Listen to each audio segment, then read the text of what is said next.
आउज़ुबिल्लाहिमिनश्शैतानिर्रजीम बिस्मिल्लाहिर्रहमानिर्रहीम अल्हम्दुलिल्लाहि रब्बिल आलमीन अर्रहमानिर्रहीम मालिकि यौमिद्दीन इय्याका नअबुदु व इय्याका नस्तईन इहदिनस सिरातल मुस्तकीम। May Allah Ta'ala guide us all towards the right path. Rabbi इश्रह ली सदरी व यस्सिर ली अमरी वाहलुल उक़दतम मिन लिसानी यफ़क़हू क़ौली। ई कॉमर्स का ऊपर हम एक सेशन ऑलरेडी कर चुके हैं जिसमें हमने ई कॉमर्स के जो थे फ़ायदे नुकसान हमने उसको देखा था। ई कॉमर्स की हमने एक हिस्ट्री देखी थी, ई कॉमर्स होता क्या है, ई कॉमर्स का फ्यूचर क्या होगा, ये सारी चीज़ें हमने एक उस पे सेशन में देखी थी।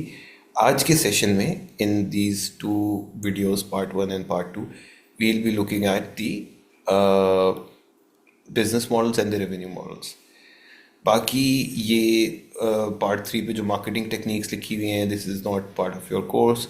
और पार्ट जो फोर्थ ऑब्जेक्टिव जो स्लाइड्स में चीज़ है वो एम कॉमर्स का है, वो आप लोग खुद देख लीजिएगा। इसमें इतना बड़ा वो आप लोगों को समझ आ जाएगी, इतना बड़ा समझाने वाली उसमें चीज़ है नहीं। तो पार्ट 1 में हम बिजनेस मॉडल्स को देख लेंगे, पार्ट 2 में हम इंशाल्लाह रेवेन्यू मॉडल्स को देख लेंगे। बिजनेस मॉडल्स और रेवेन्यू मॉडल्स, ये इन दोनों में आपके दिमाग में सवाल आएगा कि ये इन दोनों में what's the difference between these two, right? Apparently they seem to be the same, but business models in simplicity is something, is the way how you do business, right? हम इसके ऊपर बहुत ज़्यादा डिस्कशंस क्लास के अंदर, class participation के अंदर, CP के अंदर, क्लास डिस्कशंस में कर चुके हैं कि डिफरेंट मैं आप लोगों से पूछता था कि उसका बिजनेस मॉडल क्या है, इसका बिजनेस मॉडल क्या है, and what I expected from you guys is कि सिर्फ 3 चीज़ें मुझे बता दो। उनमें से एक चीज़ ये होती थी कि पैसा कैसे कमा रहे हो, राइट? पैसा कहाँ से कमा रहे हो। नंबर 2 ये होती थी कि कॉस्ट क्या आ रही है आपको। और ऑब्वियसली नंबर 1 तो ये होता था कि आप बेच क्या रहे हो या दे क्या रहे हो या कौन सी प्रॉब्लम सॉल्व कर रहे हो, समथिंग लाइक दैट। ये मैंने अपनी तरफ से बनाया हुआ है कि बिजनेस मॉडल किसी का भी समझना हो या उस पर डिस्कशन करनी हो, because it's a very vague term कि बिजनेस मॉडल है क्या, राइट? तो बिजनेस मॉडल के अंदर ही, जिस तरह मैंने आपसे क्वेश्चन पूछता था कि पैसे कैसे कमा रहे हो, तो with in the business model के बिजनेस कर कैसे रहे हैं और क्या कर रहे हैं, उसके अंदर ही revenue model is part of the business model. Revenue models अलग अलग मॉडल्स हैं, तो आप किसी भी एक बिजनेस मॉडल के अंदर कोई भी रेवेन्यू मॉडल फिट इन कर सकते हैं या फिर मल्टीपल रेवेन्यू मॉडल्स भी फिट इन कर सकते हैं। तो चलिए जी देखते हैं। हम सिर्फ इस वक्त ई कॉमर्स के बिजनेस मॉडल्स को रिव्यू कर रहे हैं कि ई कॉमर्स के ऊपर कौन कौन से बिजनेस मॉडल्स हम लोगों को देखने में मिलते हैं, so that you can easily identify whenever you see a business online. तो आप उसको देखते साथ ही आप उसको वन ऑफ दीज कैटेगरीज के अंदर आप उसको प्लेस कर लो कि ये जो है बिजनेस मॉडल क्या है इन लोगों का। सबसे पहले तो जी ई टेलर है। ई टेलर रिटेलर से निकला हुआ वर्ड। रिटेल का जो मतलब होता है वो होता है जिस तरह कोई एक वॉक इन शॉप होती है जिसमें any buddy can just walk in, उसको रिटेल बोला जाता है। उर्दू में उसको परचून भी बोलते हैं और करियाना की दुकान भी बोला जाता है।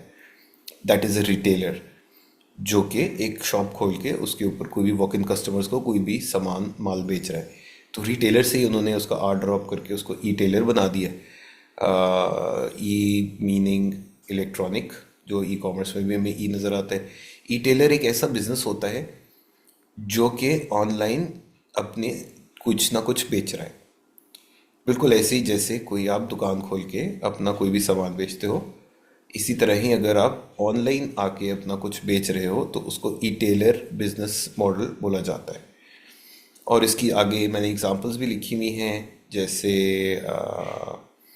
अमेज़ॉन है। Amazon is purely an E Taylor.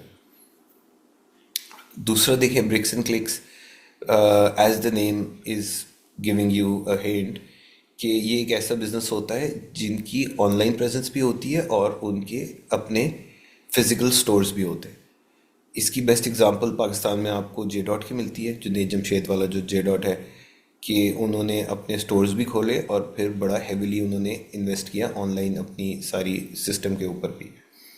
So if there is a business which has physical stores as well as an online presence and selling happening online, तो उसको हम कहते हैं ब्रिक्स एंड क्लिक्स का मॉडल। और ये Zara.com is one such model. Zara is an international brand. It's a very high quality brand.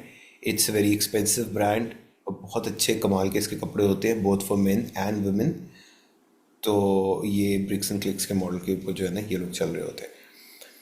Market creator जो है वो एक ऐसा प्लेटफॉर्म आप आके बनाते हो। अच्छा, मार्केट इससे पहले समझ लें, आपको वैसे तो पता हो गई। मार्केट इज़ अ प्लेस, ठीक है, जो कि बेसिकली एक प्लेस ऐसी होती है जिसमें बायर एंड सेलर दोनों उस जगह पर आके, फिजिकली बात मैं कर रहा हूँ, फिजिकली एक जगह के ऊपर आके और अपनी बाइंग एंड सेलिंग कर रहे होते हैं। जो सेलर होता है वो भी उस जगह पे आ जाता है, जो बायर होता है वो भी उस जगह पे आ जाता है। इसको मार्केट बोला जाता है। दैट इज़ बाय डेफिनेशन जो है ना वो मार्केट की डेफिनेशन है। तो मार्केट क्रिएटर क्या होता है? मार्केट क्रिएटर होता है ना वो बेचने वालों में से है ना वो खरीदने वालों में से। Neither he is a buyer nor a seller, he is just facilitating both the buyers and the sellers. तो उसने एक एक स्पेस बना दी है। अब ई कॉमर्स के अंदर obviously this is not a physical space, this is online presence, this is an electronic presence, जो कि जिसके ऊपर आके बायर एंड सेलर दोनों आ जाएंगे, और वो आके बायर जो है अपना कुछ माल बेच रहा होगा जो उसको बेचना है, और सेलर भी वहाँ पर आ जाएगा और उसको वो वहाँ से उसको जो भी चीज़ पसंद आती है वो ख़रीद लेगा वहाँ से। As a creator, market creator, आपका काम सिर्फ फैसिलिटेट करना है बाइंग एंड सेलर दोनों को, और उसमें जो भी उनकी आप हेल्प कर सकते हैं बाइंग के प्रोसेस को कंप्लीट होने में, तो वो मार्केट क्रिएटर जो है वहाँ पर कर रहा होता है। ईबे इसकी बेस्ट एग्जांपल है। EBay is just there. Daraz इसकी बहुत बेस्ट एग्जांपल है। Daraz is almost a market creator. उसने सिर्फ एक स्पेस क्रिएट की हुई है, बेचने वाले भी कोई और है, ख़रीदने वाले भी कोई और है। Park wheels is also a market creator. उन्होंने भी एक स्पेस क्रिएट की हुई है जहाँ पर स्पेसिफिकली सिर्फ वहीकल्स जो हैं वो उसकी बाइंग एंड सेलिंग हो रही होती है। ना वो बेचने वालों में से ना ख़रीदने वालों में से। Kickstarter.com is also market creator kind of business, जहाँ पर बोथ किक स्टार्टर में क्या होता है कि फंडिंग हो रही होती है, तो फंडिंग लेने वाला भी और फंडिंग देने वाला भी, ये सब लोग जो है एक प्लेटफॉर्म पे आ जाते हैं जिसको Kickstarter.com का प्लेटफॉर्म बोला जाता है, और ये आपस में खुद डील कर रहे होते हैं। किक वालों का इसमें कुछ और डील के अंदर लेना देना नहीं होता। इसी तरह फिर उससे भी नेक्स्ट एडवांस लेवल होता है ट्रांजैक्शन ब्रोकर। मार्केट क्रिएटर से भी नेक्स्ट लेवल होता है। अगर वो थोड़ी सी अपने और रिस्पॉन्सिबिलिटीज एक्सेप्ट कर लेना मार्केट क्रिएटर, तो वो ट्रांजैक्शन ब्रोकर के मॉडल में आ जाता है। एक्स्ट्रा उसने क्या किया है कि अब वो ट्रांजैक्शन ब्रोकर जो है, which is like any other broker, broker जो होता है ना, उसने वर्ड सुना होगा, उसका फुल फॉर्म ट्रांजैक्शन ब्रोकर है, बट उसको आमतौर पे ब्रोकर ही बोले जाते हैं। जितने भी प्रॉपर्टी डीलर वगैरह हैं ये सब ब्रोकर्स ही होते हैं। ब्रोकर का काम क्या होता है कि बायर और सेलर के दरमियान में बैठ जाना, और बायर और सेलर को डायरेक्ट आपस में डायरेक्ट बात ना करने देना। बायर से बात करना और वो बात सेलर से करना, और सेलर से जो भी मसले मसाइल हैं पूछ के वो बायर से करना। उसकी ट्रांजैक्शन ब्रोकर की या किसी भी ब्रोकर की दरमियान में प्रेजेंस बहुत इंपॉर्टेंट होती है कि उनको आपस में डायरेक्ट नहीं होने देता। इसकी अगर आप एग्जांपल्स देखें तो Booking.com है, एयरबीएनबी है, ऊबर है। इन सब में आप बड़ा क्लियरली आपको नज़र आएगा कि ब्रोकर जो है वो दरमियान में, मतलब आप Booking.com पे जाते हैं तो आप कभी भी डायरेक्ट होटल वाले से आप डील नहीं कर रहे होते। आप Booking.com वालों को बताते हैं, Booking.com वाले पीछे से आपको होटल की बुकिंग करके दे रहे होते हैं। Airbnb is exactly the same. जब तक कि आपकी डील हो नहीं जाती एयरबीएनबी के ऊपर, आप डायरेक्ट उसके साथ नहीं हो सकते। Same is the case with Booking.com। Uber भी ऐसे ही है। ऊबर पे भी जब आप कोई ऊबर करीम या वट एवर जितने भी ये नए आए हुए हैं, जब भी आप कोई राइड हायर कर रहे होते हैं तो उससे पहले ब्रोकर का दरम्यान में होना ज़रूरी है। Once the deal is done तो फिर ब्रोकर जो है वो थोड़ा सा पीछे हट जाता है ताकि आप लोग आपस में कोऑर्डिनेट करके अपने मामला चला लें। बट डील होने से पहले ट्रांजैक्शन ब्रोकर जो है वो एंड तक देखता है कि दोनों की डील जो है वो सही तरह हो रही है। और उसमें ऑब्वियसली वो एक्स्ट्रा रोल्स एंड रिस्पॉन्सिबिलिटीज़ उसने जो लिए हुए हैं वो ट्रस्ट का लिया हुआ है, कि जो कि मार्केट क्रिएटर ने नहीं लिया हुआ। अब पार्क व्हील्स की अगर बात करें, वो कहता है कि भाई आपने गाड़ी ख़रीदनी है, आप खुद जाएंगे, खुद गाड़ी देखेंगे, अपना डिसीजन होगा आपका, ठोक बजा के गाड़ी को आप खुद ख़रीदें। और अगर आपने कोई लेमन ख़रीद लिया है, lemon is basically faulty car, जो कि अपेरेंटली आपको पता नहीं चल रहा होता। तो वो मुहावरा भी है ना, when life give you lemons तो you can make lemonade out of it. तो लेमन्स बेसिकली एक ऐसी ख़राब गाड़ी को बोला जाता था जो ऊपर से अपेरेंटली नज़र नहीं आता कि वो ख़राब गाड़ी है, अमेरिकन टर्मिनोलॉजी के अंदर। तो पाकवील्स कहते हैं मेरा कुछ लेना देना नहीं भाई, आप अपनी तसल्ली खुद करें बायर एंड सेलर की। ठीक है, तो वो मार्केट क्रिएटर वहाँ तक अपने आप को महदूद रखता है। ट्रांजैक्शन ब्रोकर हाउएवर उसकी रिस्पॉन्सिबिलिटी होती है ट्रस्ट की। वो एंड टू एंड इसलिए दोनों को डायरेक्ट नहीं होने दे रहा होता, दरमियान में शामिल होता है कि वो ये भी इंश्योर करता है कि जो चीज़ प्रोवाइड की जा रही है, जो चीज़ बेची जा रही है, वो ठीक चीज़ है, क्वालिटी के उसमें मसला तो नहीं है।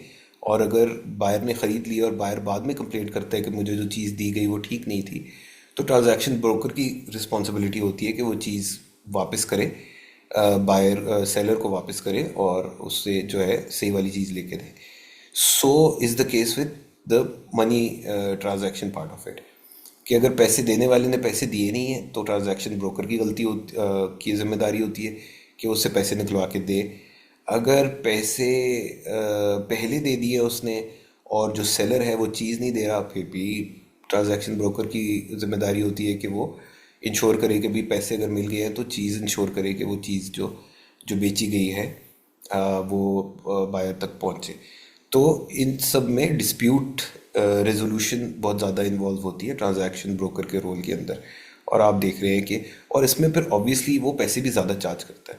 मार्केट क्रिएटर और ट्रांजैक्शन ब्रोकर दोनों को आप अगर कंपेयर करो ना, मार्केट क्रिएटर की अगर रिस्पॉन्सिबिलिटी कम है तो वो पैसे भी कम चार्ज कर रहे हैं या ना होने के बराबर चार्ज कर रहे हैं। ट्रांजैक्शन ब्रोकर हाउएवर बहुत ज़्यादा एक कमीशन चार्ज करता है। सो क्योंकि वो दोनों का ट्रस्ट जो होता है ना, जो कि एक आम अननोन बायर सेलर का आपस में ट्रस्ट नहीं होता, वो ट्रस्ट लेकर आ रहा होता है वहाँ पर। ट्रांजैक्शन ब्रोकर जो है वो ट्रस्ट के पैसे जो है वो चार्ज कर रहा होता है, कोई ना कोई वैल्यू ऐड कर रहा है वो आपकी सारी डील के अंदर, उसके वो पैसे चार्ज करेगा। एंड ऑब्वियसली इसी वजह से मार्केट क्रिएटर बिजनेस मॉडल आप खुद ही अब तक अंदाज़ा लगा चुके होंगे कि चूंकि उसमें उसकी इन्वॉल्वमेंट नहीं है और वो बहुत मिनिमम बेर मिनिमम पैसे कमा रहा है, तो that is a mass user business. उसमें ढेर सारे लोग आएंगे और आप थोड़े थोड़े पैसे कमाओगे या फिर और तरीके होंगे पैसे कमाने के। वेरियस ट्रांजैक्शन ब्रोकर थोड़ा फोकस वाला बिजनेस है, जिसमें पैसे आप ज़्यादा कमा रहे हो, लेकिन इसमें ट्रांजैक्शंस डील्स आप कम कर रहे हो, यूज़र्स कम है, लेकिन हर यूज़र के आप पैसे ज़्यादा कमा रहे हो हर डील के in comparison to each other. Content provider जी एक ऐसा अगेन ऐसा एक प्लेटफॉर्म होता है जिसमें उस प्लेटफॉर्म के ऊपर कोई ना कोई आप कंटेंट प्रोवाइड कर रहे हो। इसमें कंटेंट प्रोवाइड करने वाला भी शायद कोई और कंज्यूम करने वाला भी, और आप सिर्फ एक प्लेटफॉर्म प्रोवाइड कर रहे हो और आप खुद भी वो कंटेंट प्रोवाइड कर सकते हो। इसकी एग्जांपल यूट्यूब है। यूट्यूब में भी कंटेंट क्रिएटर्स भी दूसरे लोग हैं और कंटेंट कंज्यूमर्स भी दूसरे लोग हैं। आप as a YouTube as a company, आपका बिजनेस मॉडल सिर्फ एक प्लेटफॉर्म प्रोवाइड करना है जिसमें आसानी हो कंटेंट को अपलोड करने की और जो कंज्यूम करने वाले हैं उनके लिए उसकी कंजम्पशन की। Spotify is a content provider for music. Community provider is very similar to content provider. वहाँ जहाँ वो कंटेंट प्रोवाइड कर रहा है, यहाँ कम्युनिटी प्रोवाइडर जो है एक कम्युनिटी प्रोवाइड कर रहा है। और वो होती क्या है उसको बजाय समझाने के आप उसकी एग्जांपल्स देख लें so that you can very well understand. Facebook is a community provider, Twitter, Pinterest, Insta, LinkedIn, all of them are community providers के बिजनेस मॉडल में आते हैं। पोर्टल तो जो उसकी लफ्ज़ी डेफिनेशन है, लिटरल डेफिनेशन के हिसाब से तो एक ऐसे दरवाजे को कहते हैं which takes you to another world, to a new world. ठीक है, लेकिन पोर्टल का वर्ड यूज़ होना शुरू हुआ एक business model, I think Yahoo, MSN ने और एओएल ने, इन तीनों में इनने मिलके एक बिजनेस मॉडल काफ़ी पॉपुलर किया था। और ये तीनों बहुत जाइंट्स होते थे उस ज़माने में, एमएसएन, एओएल और याहू। तो इन्होंने पोर्टल का एक बिजनेस मॉडल बनाया था, basically saying one stop shop for so many different things, कि आप एक लैंडिंग पेज आपका एक सेम हो, जैसा याहू का yahoo.com था। तो yahoo.com के जब आप पेज पे जाते थे, अभी भी आप जाओ शायद वो अभी भी वहाँ पर हो, पुराने वक्तों की यादें कहानियाँ सुनाने के लिए।